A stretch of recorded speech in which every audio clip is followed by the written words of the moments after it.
Man, these folks started finding me. They was like, we're gonna find you. People kept reporting in the neighborhood, and they were like, we're gonna find you every time. It's like, we're gonna find you when you do this. I'm telling you, I had a mortgage of I think $1,100-1,200 at the time, maybe. That thing was making $5,000-6,000 a month. Got pretty much tore up. Man, their dog like gnawed off windowsills, like scratched up my hardwood floor. Like, this is real hardwood floor. This ain't like no vinyl. Like, this is real hardwood floors. I had scratches on my hardwood floors. Story short, I ended up having to pay like $13,000 to get the house back up to snuff. And it almost killed me before I even got started, man. I am not lying. Before I even got started, my Airbnb business was almost DOA. Today I want to talk a little bit about how my Airbnb business almost died before it even got to life. And you might be wondering, Chris, how did your business almost die before it got started? And I'll tell you about it.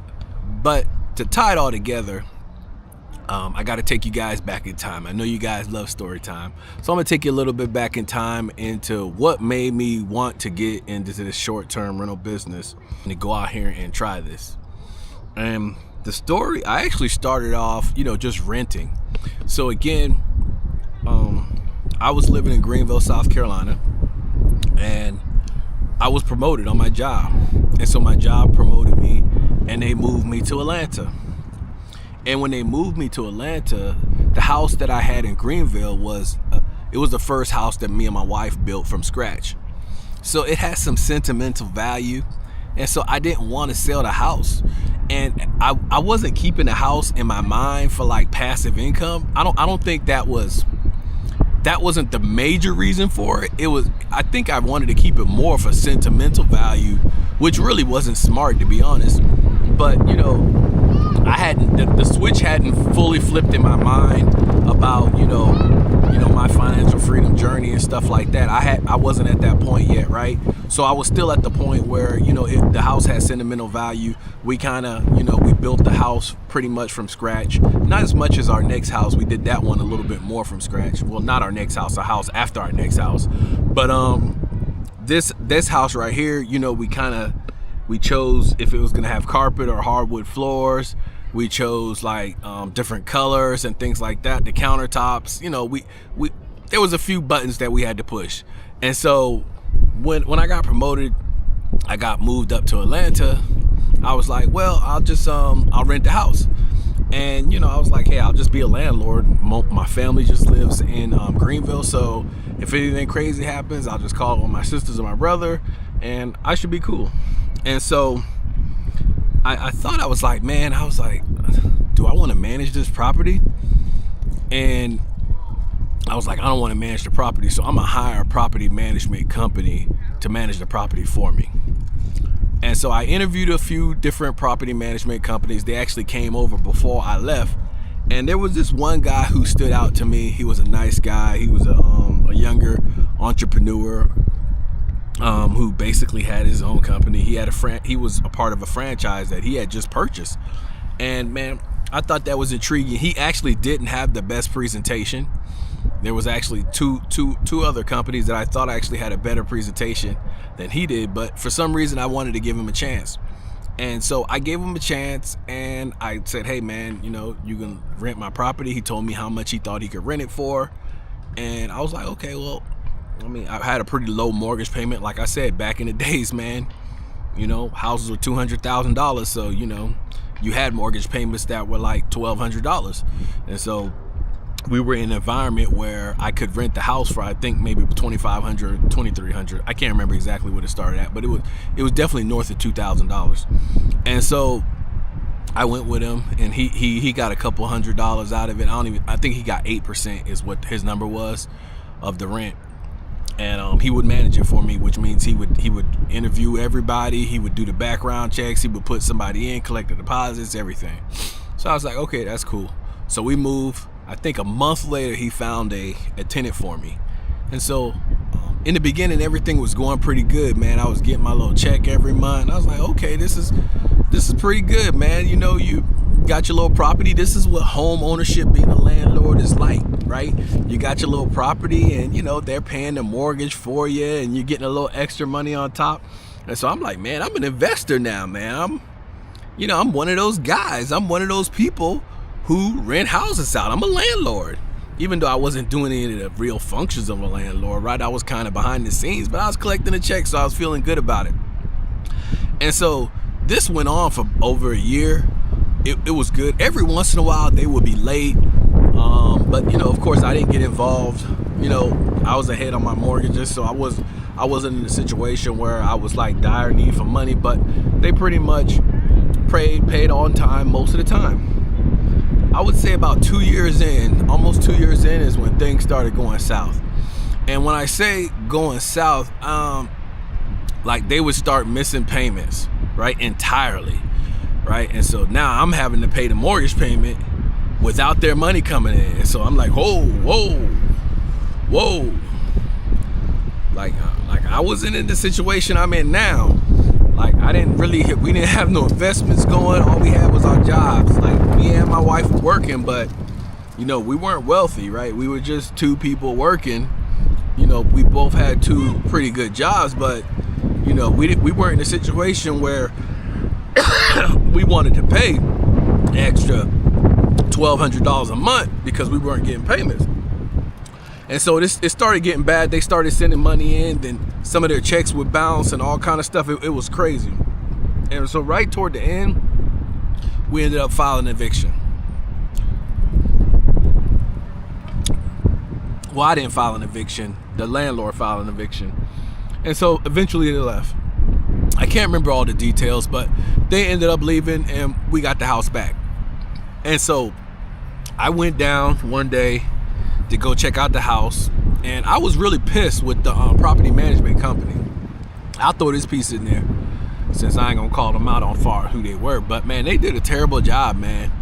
And this happened some during COVID, so they kind of used COVID as an excuse too, but they didn't do the inspections like they were supposed to do, right? So in the contract that they had with me, they were supposed to do an inspection once a year to make sure the house is in, you know, decent shape. And if there's anything that needs to be done, you know, they kind of give me a list, and, you know, we charge the person if it's something that, you know, that they contributed to, or, you know, I took care of it if it's something that was just that I needed to fix as the owner. So they didn't go in the second year. And so I really wasn't paying attention to it because the money was coming in. You know, of course I wasn't, you know, this wasn't my game. I wasn't a landlord. Like I was kind of just, you know, I was expecting them to kind of take care of it for me. And so they weren't checking on the property basically during COVID. And so the property got pretty much tore up. Man, their dog like gnawed off windowsills, like scratched up my hardwood floor. Like this is real hardwood floor. This ain't like no vinyl. Like this is real hardwood floors. I had scratches on my hardwood floors. Some of my windowsills were gnawed off. The dog done bit off the windowsills. Come to find out, this guy had big gigantic dogs in the house we didn't know about. We know he had dogs, but I think he had like 3 or 4 like gigantic dogs just rummaging through the house. So long story short, I ended up having to pay like $13,000 to get the house back up to snuff. And so, man, that junk really burnt me, man. It burnt me, and I was like, man, I ain't gonna never rent a house again. And so I was like, man, I think I'm a Airbnb, because I think at the time I had already started investigating Airbnb with a guy in Tampa, and me and the guy in Tampa had he kind of taught me a little bit about the Airbnb game. And I was like, he had this place in Tampa, and he had this building in Tampa, and basically what he was doing was he rented the entire apartment building from in Tampa. And the entire apartment building probably had like 6 units in it. It was either 6 or 8. And so what he was doing was he was re-renting those units out to people like me that wanted to Airbnb the units. But I wasn't really coached up into the game and really understood the impact of what he was trying to do. But basically what he was doing, what I found out what he was doing was he got into a bad deal with somebody. He really couldn't make any money on it because he was overextended. He ended up paying too much to the guy for all. So he was in like a 4-year lease, 4 or 5 year lease. And so what he tried to do was he tried to get fools like me who really didn't know any better to sign a lease with him so we could basically help him pay back this bad deal that he made. And so I was one of the fools that got into it. And so I started noticing after a while that he was, the way how he had it set up was he kind of controlled like the bookings and stuff. And so, you know, I found out when I had bookings, but he was kind of in control. And he was like, yeah, we're going to make sure everybody gets bookings and stuff. And so a couple months in, I started noticing, I was like, dang, I'm barely like breaking even. And so, but I'm paying the electric bill and all this stuff like that. And I'm like, and so I was actually losing money. And so after about 2 months, I was like, hey man, like what's going on with this thing? Like, you're saying, you told me I was gonna make this amount of money. I'm not really making this amount of money. Again, that's a whole catastrophe in itself. But I just want to let y'all know how I got in the Airbnb business, and that's how I started it. Maybe I'll give you guys a story time on that another video. But anyways, and so that's how I got into Airbnb. And so I was like, man, let me go ahead and Airbnb this house that I got here. And so I went on, me and my wife, we went on and we designed the entire house. And I'm actually going to post some of these pictures of the house that I had. We made this thing look nice, man. It was super nice. And basically, man, I'm telling you, that thing was bank rolling. I'm telling you, I had a mortgage of I think $1,100-1,200 at the time, maybe. That thing was making $5,000-6,000 a month. No lie. Once the summer came, it was crazy. It was a 4-bedroom, 2.5 bathroom house, like right outside of downtown Greenville. And it was cooking. And that kind of made me really say that this Airbnb thing can really make money. Even though it almost ended tragically, it made me think, I'm like, damn, I can make that much money with Airbnb. And then from there, I started trying to, you know, my mind started spinning and like, if I multiply this and I'm making, you know, $4,000 profit on this one, what if I do 5 properties? And my mind started spinning, and that's kind of how I started going. But basically what happened is, after about 6 months of cranking, I started getting mail from the HOA. And so the HOA was basically saying that I'm not supposed to be doing Airbnb over there. And so, of course, rewind you guys back a little bit. When I started this, I actually reached out to the HOA. And the HOAs told me basically there was no provision in the HOA that basically said that we couldn't do Airbnb. And we actually found out that there was other people over there that was doing Airbnb in the past as well. But anyway, so the HOA started sending me letters about the Airbnb saying that I'm not supposed to have doing Airbnbs in there. And so me and the HOA started battling. I started emailing them. They started emailing me. And then, of course, they was saying that basically nobody works there now. That basically said that to me. So I basically, because I think they switched HOA companies or something like that, but whatever. The people who told me that there weren't there anymore. And so I sent them like the emails that I was sent. They didn't care. They basically said you have to stop. So I'm like, whatever. You know, of course, this is my first HOA situation. I'm like, whatever. Then what are they gonna do to me? Man, these folks started finding me. They was like, we're gonna find you. People kept reporting in the neighborhood, and they were like, we're gonna find you every time. It's like, we're gonna find you when you do this. And so I was like, okay, whatever. I was making so much money. Like, I think I was making like $4,000 profit a month. So they were telling me they were gonna find me $300. And so I was like, shoot, I'll pay $300 a month, man. I'm still gonna lick out. And so they find me $300, right? I sent them the $300 quick. I was like, here's $300. I'm good. Man, them boys had another meeting, another HOA meeting, and they voted to change the HOA. That basically said it's not $300, it's $300 every time somebody books. Every time somebody books. So they went in and changed the amendment in their HOA documents, and they sent that back over to me. And it's like, Mr. Smart Guy, here's the new amendment. Now it's gonna be $300 every time, and it's gonna double every time you do it. So the first time was $300, the second time was $600. I was still making a ton of money. I was like, man, the math might still work. That's how crazy it was. That's how much money I was making. I was like, the math still might work. Man, after that thing went to $600, man, I was like, man, the next one's $1,200, man. It's over. And so long story short, man, I end up shutting down the Airbnb after about 6 to 8 months.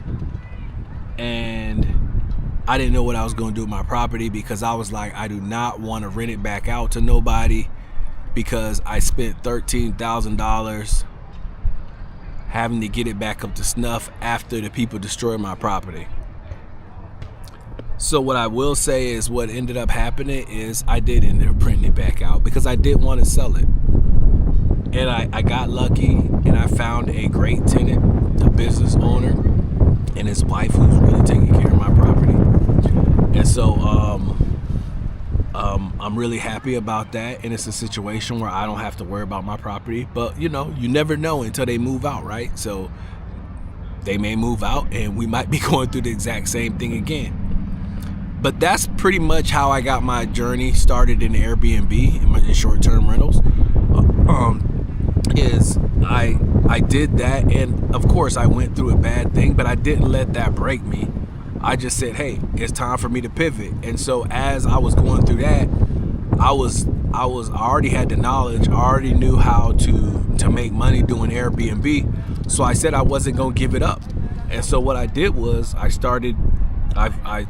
parlayed off of that and said, I'm not gonna go out here and buy another property, because I don't want to be in a situation like this where the HOA just basically pimps me.